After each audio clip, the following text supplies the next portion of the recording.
अस्सलाम वालेकुम व्यूअर्स, मैं हूं समीना पाशा। व्यूअर्स, जो अहम एक फैसला आया अदालत का, लाहौर हाई कोर्ट का, जिसमें उन्होंने गवर्नर के नोटिफिकेशन को मुअत्तल कर दिया फिल वक्त, और जो परवेज़ इलाही साहब है और उनकी कैबिनेट है उसको बहाल कर दिया। तो उसके बाद इब्तदाई तौर पर तो हमें लग रहा था कि शायद जैसे पाकिस्तान तहरीक इंसाफ को थोड़ा सेटबैक मिला है, भले वो वापस बहाल तो हुए हैं लेकिन वो असेंबलियाँ डिसॉल्व नहीं कर सकते। और ये जो अंडरटेकिंग दे दी है परवेज़ इलाही साहब ने, ये शायद बेसिकली लूज़र हुई है पाकिस्तान तहरीक इंसाफ। और PMLN ये तासुर दे रही थी कि देखें जी, हमने असेंबलीज डिसॉल्व करने से तो बहरहाल इन्हें रोक दिया है, लेकिन इवेंचुअली ये किसकी हार है, किसकी जीत है, और आने वाले दिनों में क्या इसके रिजल्ट्स आपको नजर आने वाले हैं, उसके हवाले से आज के वीलॉग में मैं आपको बताऊंगी कि कौन रियल गेनर है इसमें और कौन है लूज़र।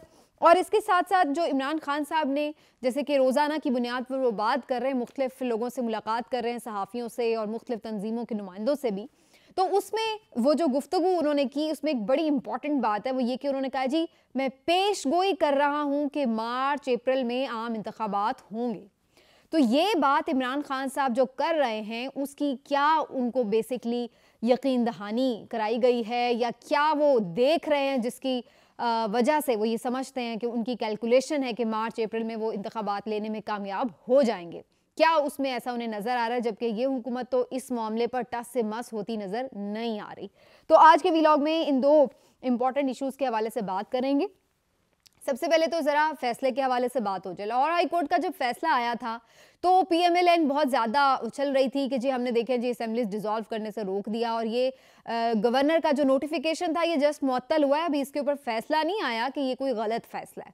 लेकिन इवेंचुअली जिस तरह से इवेंट्स अनफोल्ड हुए उससे पता ये चला कि जनाब कैसे चीफ सेक्रेटरी साहब को मुबैना तौर पर कमरे में बंद करके ज़बरदस्ती डरा के उनको बिल्कुल जिसको कहते हैं उनकी मर्जी के खिलाफ उनसे ये सिग्नेचर लेके और ये नोटिफिकेशन जारी किया गया। बहुत सारे लोगों का ये कहना है कि जो चीफ सेक्रेटरी पंजाब हैं वो इस टाइप के आदमी हैं कि बहुत अपराइट किस्म के ये ब्यूरोक्रेट हैं, और उनके ऊपर इस किस्म की जो अगर कोई की गई है तो वो शायद इसके आके पब्लिकली कह देते कि जनाब मेरे साथ ये ज़्यादती की गई है, अगर कोई उनसे ज़ोर ज़बरदस्ती करके नोटिफिकेशन लिया गया है।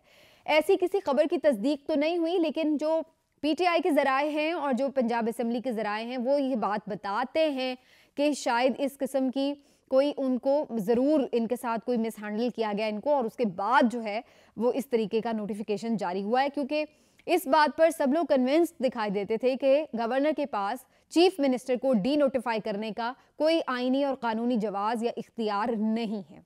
अब ये बात तो हो गई। अदालत की जो कार्रवाई थी उसके ऊपर मैं कल काफ़ी तफसीली व्लॉग कर चुकी हूँ, और आप लोगों में से जो चाहे उसको जाके देख सकता है कि अदालत ने जो उसमें रिमार्क्स दिए हैं और जिस तरह से अदालत ने गारंटी ली है वो क्या सारा मामला था, किस तरह से हुआ, तो वो आप ज़रूर देख लें। लेकिन बुनियादी तौर पर अदालत का जो हतमी उस वक्त का ऑर्डर सामने आया था वो यही था कि जो नोटिफिकेशन है वो मुअत्तल है, और पूरी पावर्स के साथ कैबिनेट को बहाल करना, चीफ मिनिस्टर को बहाल करना इस बात की गमाजी करता है कि बादिर नज़र में अदालत को यही लग रहा है कि जो गवर्नर का नोटिफिकेशन है वो शायद मुनासिब या जायज़ या लीगल नहीं है। बज़ाहिर ऐसा लगता है। हतमी फैसला आने तक अभी इस पर कुछ भी कमेंट करना ज़ाहिर कबल अज़ वक्त होगा। लेकिन PMLN के रहनुमाओं को फिर क्या हुआ? अचानक से वो नमूदार हुए प्रेस कॉन्फ्रेंस करने के लिए अगले दिन, और उन्होंने जनाब अच्छी खासी, जिसको कहते हैं ना कि अपनी खुद ही बता दी कि क्या वो समझते हैं कि वो कितने बड़े लूज़र हैं इस सारे केस में।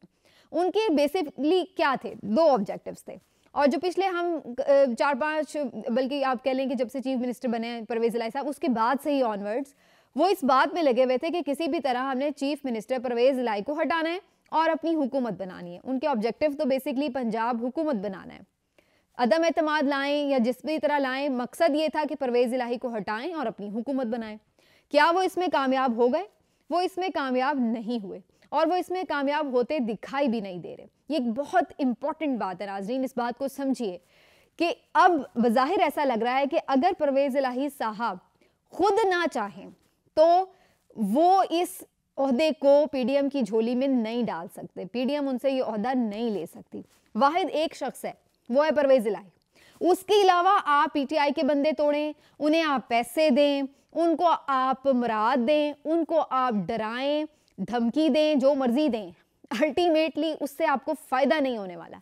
उसकी वजह ये है कि सुप्रीम कोर्ट ये क्लियरली बता चुकी है 63A आर्टिकल की तशरीह के केस में कि अगर आपका कोई भी रुकन पार्टी की, जो पार्लिमानी पार्टी की एक फैसला हो चुका है उसकी रूह के खिलाफ जाता है, कोई खिलाफ वोट करता है, चाहे वो एब्सटेन करने की सूरत में हो, खिलाफ वर्जी या इनहराफ करना, या फिर वो दूसरी तरफ जाके वोट करने की सूरत, दोनों सूरतों में ना तो उसका वोट काउंट होगा और ना ही उसको जो है वो फिर सीट उसकी बाकी रहेगी, उसको डिस्क्वालीफाई भी होना पड़ेगा।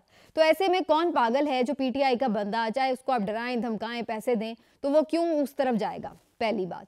दूसरी बात यह है कि काफ लीग में चौधरी शुजात पहले ही से इस बात पे मुस्तर थे कि वो उनके साथ मिलें, परवेज़ इलाही साहब ने उस पर स्टैंड ले लिया। अब परवेज़ इलाही साहब का सारा सियासी मुस्तकबिल जो है वो इस बात पे जुड़ा हुआ है कि अगर वो खान साहब को छोड़कर उनके साथ मिलते हैं, जो कि अब बज़ाहिर तकरीबन नामुमकिन हो चुका है, क्योंकि अब वो खुद भी बहुत दफ़ा क्लैरिटी से ये कह चुके हैं, समझ भी चुके हैं, और PMLN भी ये बहुत क्लैरिटी से ये बात कह चुकी है कि अब हम परवेज़ इलाही साहब को नहीं देख रहे कि वो हमारे चीफ मिनिस्टर हों। जरदारी साहब भी अंदर खाते उनसे थोड़े नाराज़ ही हैं। ये अलग बात है कि अभी तक इनके गेड़े जारी हैं चौधरी शुजात के घर के, किसी तरह वो परवेज़ इलाही साहब को खींच के PDM के साथ मिला दें, लेकिन ये सब होता फिलहाल तो नज़र नहीं आ रहा। तो ऐसी सूरत में कोई ऐसी सूरत नहीं बनती नज़र आ रही कि जिसमें PDM या अपनी जो PMLN है वो पंजाब में हुकूमत बना ले, और दोबारा से बेवकूफ़ी की इंतहा है कि हमजा शहबाज को फिर से वो नॉमिनेट करते फिर रहे हैं। भाई अल्लाह के बंदो, पहले ही जब आपने उन्हें चीफ मिनिस्टर बनाया था तो इतनी तनकीद हुई थी कि बाप वजीर आज़म है, बेटा चीफ मिनिस्टर बना दिया है, क्या आपके कोई और काबिल बंदा नहीं आपको मिला? और फिर चीफ मिनिस्टर साहब का भी आप वो देखिए, उस वक्त चीफ मिनिस्टर का भी जो तरीका कार है कि जब तक चीफ मिनिस्टर होते हैं, मुल्क में भी रहते हैं, काम भी नज़र आ रहा है, सूबे में कर रहे हैं, इधर उधर जा रहे हैं, और जैसे ही अपोजिशन लीडर बनते हैं तो फ़ौरन मुल्क से बाहर, और अब फिर उन्हें फ़ोन करके बुला ला कि आ जाओ भाई, कारोबार में तेज़ी आने का इम्कान है, लिहाजा वापस आ जाओ। तो मतलब इस तरह ना करें। अगर सियासत कर रहे हैं तो फिर या तो हो ना कि आप इक़्तिदार में हैं या नहीं है, दोनों सूरतों में, मुश्किल टाइम है, अच्छा टाइम है, दोनों सूरतों में रहें फिर अवाम के दरमियान। फिर ये क्या तरीका है कि मुंह उठा के बैग उठाया और चले गए, और जब इक़्तिदार की कोई सूरत बनती नजर आई, तोड़ जोड़ पूरा हो गया, तो चलो जी आ जाओ वापस। तो ये इनका तरीका है सियासत है, और ये अवाम अब रद्द कर रही है। इसी वजह का खौफ है कि अब ये इलेक्शन में जाने से इतने घबराए हुए हैं कि अपने मुंह का, जिसको कहते हैं ना थूका, वो चाट रहे हैं। पहले कहते थे इलेक्शन हम करा देंगे अगर असेंबलियाँ आपने डिसॉल्व की, जब उन्होंने असेंबलियाँ डिसॉल्व करने की बात की तो लगे भागे कि जनाब अब असेंबलियाँ डिसॉल्व ना हो। तो ये अपनी बात से फिरे हैं। और उसके बाद फिर अब आप ये देखें कि अगर हमजा शहबाज को आप दोबारा नॉमिनेट करें तो ये भी चीज़ कोई फिर से पसंदीदगी में नहीं आती, अगरचे आपके पास नंबर्स भी पूरे नहीं हैं कि आप हमजा शहबाज को चीफ मिनिस्टर दोबारा बनाएं। तो इसके लिए बड़ा लंबा प्रोसेस है कि अगर अदम एतमाद कामयाब नहीं भी होती, चीफ मिनिस्टर एतमाद का वोट नहीं ले पाते परवेज़ इलाही साहब, तो फिर दोबारा इंतखाब हो, फिर दोबारा इंतखाब हो, जब तक कि एक एब्सोल्यूट मेजॉरिटी हमें नज़र आ जाए। तो बड़ा लंबा वो प्रोसेस है जिसमें फ़िलहाल तो हमें PMLN दिखाई नहीं दे रही। यहाँ पर एक चीज़ का क्रेडिट देना भी पड़ेगा PTI के लोगों को भी कि अगरचे उन्हें बहुत सी मुराद भी मिल रही हैं और बड़ी धमकियाँ भी मिल रही हैं, लेकिन दोनों ही सूरतों में अभी तक की खबर यही है, ये मैं आपको खबर दे रही हूँ, अभी तक की खबर यही है कि एक भी MPA तोड़ने में कामयाब नहीं हो सके PDM वाले। तमाम तरह असर रसूख के बाद वो जो नामालूम कॉल्स आती हैं उनके बावजूद भी अभी तक एक भी MPA नहीं टूटा है। तो जब एक भी MPA वैसे तो टूट भी जाता तो उसका कोई फ़ायदा नहीं था, as I told you earlier, लेकिन अगर अभी इसको भी देखें आप तो तोड़ने में भी कामयाब नहीं हो सके। तो ये अपनी जगह उनकी एक जीत है कि पूरी पार्टी इंटैक्ट है इस तरह से। अब आ जाते हैं कि जो इन्होंने कहा जी supreme court notice, supreme court किस बात का नोटिस ले कि क्या वो कहे कि भी गवर्नर का नोटिफिकेशन जो था वो स्टे उसको और यानी मुअत्तल क्यों किया है लाहौर हाई कोर्ट ने, तो अभी तो वो चल रहा है, तो उस पर कोई फैसला आएगा तो फिर ही उसके बाद हो सकता है ना कि आप चले जाएं उसको चैलेंज करने सुप्रीम कोर्ट।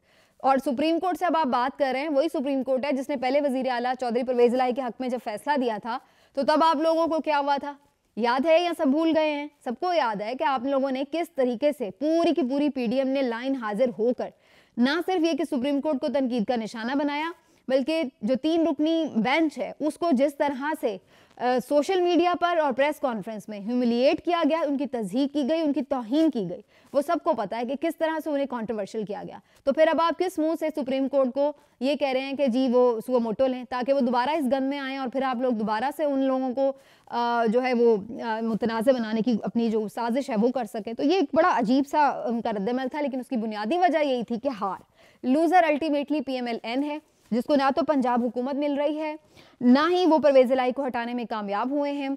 और तीसरी चीज़ ये कि जो उनका अल्टीमेट गोल था वो उनको पूरा होता नज़र नहीं आ रहा। यही वजह है कि वो इलेक्शन में जाने से भी हमें घबरा रहे हैं। तो अल्टीमेट लूज़र इसमें जो है वो PMLN ही दिखाई दे रही है। अब आ जाते हैं खान साहब जो ये कह रहे हैं कि जो इलेक्शन जो हैं वो मार्च अप्रैल में हो सकते हैं। देखिए वैसे तो ये बड़ा इस वक्त के तनाजुर में इम्पॉसिबल लग रहा है, क्योंकि हुकूमत तो जैसे मैंने बताया आपको कि बिल्कुल इलेक्शन के नाम से भी भाग रही है। कहीं दूर से भी कहीं इलेक्शन हो रहे हों तो वो उसके करीब से भी नहीं गुजरती है। तो ऐसी उनकी सूरत हाल है। अभी बल्दियाती इंतखाबात उन्होंने रिसेंटली जस्ट मुलतवी करवाए हैं उसके इस्लामाबाद के, वहाँ पे भी उन्होंने सर्वे करवाया, पता चला 80% PTI जीत रही है, तो उन्होंने इलेक्शन ही मुलतवी करा दिए। तो ये इनकी सूरत हाल है। तो ऐसे में अब इमरान खान साहब को क्यों लग रहा है कि वो इलेक्शन ले लेंगे? मैं आपको इसके प्रॉज एंड कॉन्स दोनों चीज़ें बता देती हूँ। खान साहब को नंबर 1 इसलिए लग रहा है कि अगर वो ये सारी अदालती कार्रवाइयाँ ये वो कर करा के एतमाद अदम एतमाद से फरागत करके भी असेंबलीज डिज़ोल्व करने में कामयाब हो जाते हैं, तो ये एक बहुत बड़ा फैक्टर बन जाएगा आम इंतखाबात की तरफ जाने का। क्योंकि अगर वो 2 असेंबलियाँ अपने एज़ पर प्लान डिज़ोल्व करते हैं, इस्तीफ़े दे देते हैं बाकी असेंबलियों से, तो अल्टीमेटली उन्हें लगता है कि वो फिर आम इंतखाबात लेने में कामयाब हो जाएंगे। और ये एक बहुत बड़ा फैक्टर है। इसमें अगरचे 1-2 हफ्ते मज़ीद टाइम लग सकता है, लेकिन ये आगे चल के इवेंचुअली ये चीज़ हो सकती है। दूसरा जो उन्हें बड़ा फैक्टर लगता है वो लगता है माशी सूरत हाल। इस वक्त सिचुएशन ये है कि पाकिस्तान के रिजर्व्स जो अपने ओरिजिनल रिजर्व्स हैं, अगर मैं कहूँ तो वो बिल्कुल ज़ीरो हो चुके हैं। क्योंकि अगर आपके $6 बिलियन के रिजर्व्स हैं तो ये तो वही पैसे हैं जो दूसरे मुल्कों ने रखवाए हुए हैं, और आपके अपने जो पैसे हैं वो बिल्कुल ख़त्म हो चुके हैं। तो ऐसे में आप मुल्क कैसे चलाएंगे? माशी सूरत हाल ये है कि आपके तमाम जो आलमी इदारे हैं वो आपकी जो रेटिंग्स हैं उनको नेगेटिव कह रहे हैं। डॉलर आपके पास ख़त्म हो चुका है, IMF आपसे रूठ चुका है, और इसहाक डार साहब ने जितनी भी ये पॉलिसीज़ बनाई थी उनमें कोई भी ऐसी लॉन्ग टर्म पॉलिसी नहीं जिससे जो ये बहरान है इसको टाला जा सके। तो बज़ाहिर बिल्कुल हुकूमत इसमें ऑप्शन लेस नज़र आ रही है। एक तो होता है ना कि भाई टाइम टेकिंग है, लेकिन 3-4 महीने बाद इसका रिजल्ट नज़र आना शुरू हो जाएगा। अभी तो कोई पॉलिसी ही नहीं है, तो फिर रिजल्ट कैसे नज़र आएगा? तो अल्टीमेटली ये बहरान टलेगा नहीं, बल्कि ये मज़ीद हमें सीवियर होता नज़र आएगा। इन्फ्लेशन इंतहा को है, और ऐसे में सूरत हाल यही है कि आपकी इकॉनमी की जो क्राइसिस है ये आपसे संभलता नज़र नहीं आ रहा। तो अल्टीमेटली जब इस तरह की सिचुएशन होगी तो फिर हर कोई इस बात पे सोचेगा कि अब एक इलेक्शन करा के फ्रेश मैंडेट की हुकूमत लाई जाए जो कि फिर आगे लॉन्ग टर्म पॉलिसीज़ बनाए। और तीसरी जो वजह है वो इस्टेब्लिशमेंट का दबाव है। इमरान खान समझते हैं कि अगर आगे चल के कहीं पर भी वो इस्टेब्लिशमेंट को ये रियलाइज़ करवाने में कामयाब हो जाएं कि इस हुकूमत के होते हुए इकॉनमी की ये सिचुएशन ठीक नहीं हो सकती, और अल्टीमेटली इस्टेब्लिशमेंट के साथ उनके ताल्लुकात इस तरह के उस्तवार हो जाएं कि इस्टेब्लिशमेंट को भी कोई उनके साथ अनकम्फर्ट ना महसूस हो, तो फिर हो सकता है कि वो इस्टेब्लिशमेंट भी सारे जो मुल्क में क्राइसिस है, चाहे वो पॉलिटिकल हो, इकोनॉमिक हो या कॉन्स्टिट्यूशनल हो, वो इस सारे क्राइसिस से निकालने के लिए मुल्क को इलेक्शन की तरफ लेकर जाएं। और इमरान खान साहब समझते हैं कि अगर वो इस चीज़ के ऊपर अपना दबाव इस्तेमाल करेंगे तो फिर PDM हुकूमत उसके आगे टिक नहीं पाएगी। तो बुनियादी तौर पर ये 3 वजूहात हैं जिसकी वजह से इमरान खान साहब को लगता है कि मार्च या अप्रैल में इलेक्शन हो सकते हैं। लेकिन मैं थोड़ा सा आपको ये भी एक रिव्यू दे दूँ कि किन वजूहात की बिना पर ऐसा भी लगता है कि ये बात शायद मुमकिन नहीं है। पहली बात तो यही जो मैंने आपको बताई कि PDM ज़ाहिर है हर मुमकिन कोशिश करेगी कि इस इलेक्शन को टाला जाए। तो हुकूमत का बिल्कुल कोई मूड नहीं है कि वो इलेक्शन में जाए, नंबर 1। नंबर 2 ये है कि जो इलेक्शन कमीशन भी है वो भी बज़ाहिर यही दिखाई दे रहा है कि इस वक्त बिल्कुल PDM के जिसको कहते हैं ना कि एक उन्हीं का एक टूल बन चुका है, और बज़ाहिर नहीं लग रहा कि वो उनके अगेंस्ट जाकर कोई भी वो हथकंडे आजमा सकता है कि भाई ये हो गया भलका बंदियाँ मरदमशुमारी नहीं है, अब ये हो गया पैसे नहीं है, बजट नहीं है, हम बैलेट नहीं छाप सकते, कुछ भी। तो कोई भी वो बहाने बना सकता है जिसकी बुनियाद पर वो ये कह सकता है कि हम इलेक्शन नहीं करवा रहे। तो इलेक्शन कमीशन का भी एक इनकार जो है वो एक बड़ी वजह हो सकती है कि इलेक्शन जो है वो मार्च अप्रैल में नज़र ना आए। तीसरी चीज़ ये कि रमज़ान भी शुरू हो रहा है, तो आमतौर पर इस तरह रमज़ान में हम नहीं देखते कि पॉलिटिकल एक्टिविटीज़ जो है वो इस तरह से हों, तो इस वजह से भी नहीं लगता कि मार्च या अप्रैल में रमज़ान में इलेक्शन हो। और जो चौथी चीज़ है वो इस्टेब्लिशमेंट है। जब तक इस्टेब्लिशमेंट को इस गवर्नमेंट को सपोर्ट करेगी या उसकी कहीं पर बैक पे मौजूद होगी, तब तक नहीं बज़ाहिर ऐसा दिखाई देता कि खान साहब के लिए कोई रूम बने और या PTI की इस डिमांड के लिए कोई रूम बने। तो बज़ाहिर यही दिखाई दे रहा है कि ये 3-4 वजूहात हैं जिसकी वजह से मार्च या अप्रैल में इलेक्शंस बज़ाहिर मुमकिन नज़र नहीं आ रहे, लेकिन बहरहाल अपनी जगह वो भी वजूहात मौजूद हैं कि जिसकी वजह से इलेक्शन हो सकते हैं।